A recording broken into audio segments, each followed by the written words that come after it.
Project 2025, the big bugaboo conspiracy. Well, here's a lady who actually helped write it to straighten them out. I'm John Mike Keene. Let's listen from her as she destroys Jamie Raskin's credibility. Ranking Member Raskin, you reiterated and have created a boogeyman that just isn't there. I did author the EPA chapter on Project 2025, but in the course of that, I did not work with President Trump, with any of the people who work for him directly or his campaign. There you go. She didn't work with any of them. In fact, they're frustrated that Trump wouldn't even read the document. That's Ms. Gunnasikara from DC Shorts, misleading former EPA, Environmental Protection Agency. Chief of Staff says Trump had nothing to do with Project 2025. And it is very misleading to suggest that there's any coordination there, because I can personally tell you it did not happen. There's no coordination. She's not a liar. Jamie Raskin in the Democrat Party is a liar. They invented the Project 2025 boogeyman story purely because they have nothing to run on. Trump has nothing to do with Project 2025.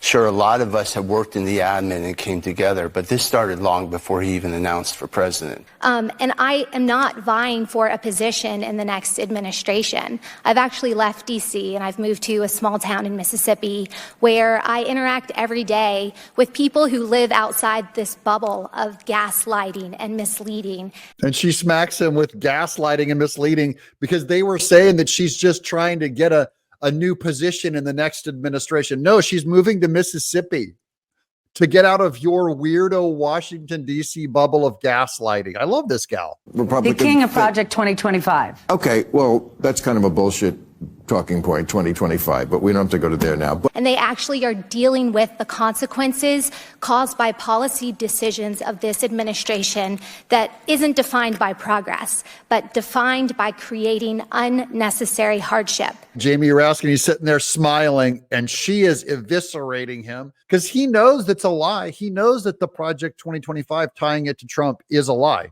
He knows it, and she's calling him out on it. I understand why it's hard to think about the political realm prior to President Trump, but the Heritage Foundation has been very involved in pushing forward conservative policies for quite a while. And the Mandate for Leadership, the latest iteration, it's the 9th edition. This is a project that has been put out every few years since 1981. Okay, so that Project 2025, this is the 9th edition. They got nicknamed Project 2025. It has been around since 1981, and this is the 9th edition. How can it be Trump and Vance have brand new, just now invented this thing?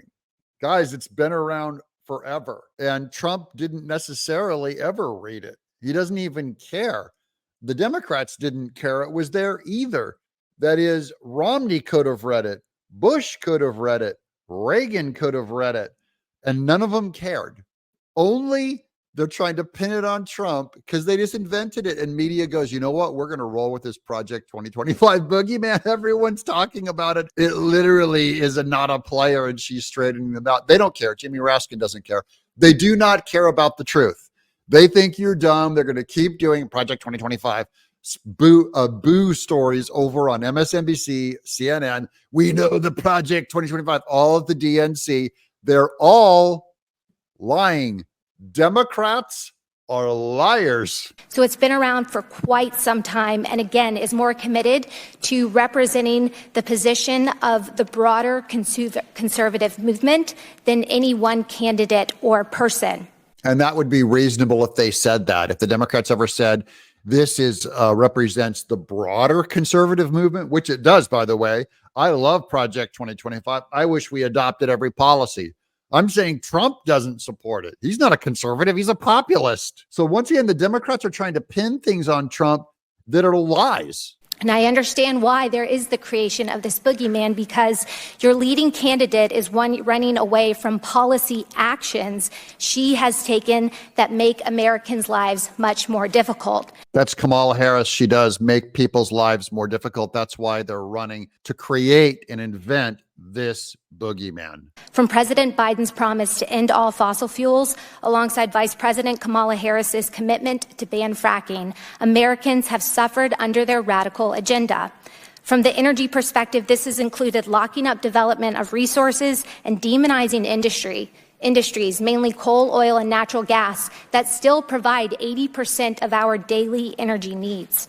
And that's why we're bringing this up. This is about the war that Biden and Kamala Harris are having on energy that have raised our energy costs, the poor, the middle class, and yes, they even destroyed union jobs as the unions try to vote for the union leadership, try to go for Kamala Harris. Listen to this.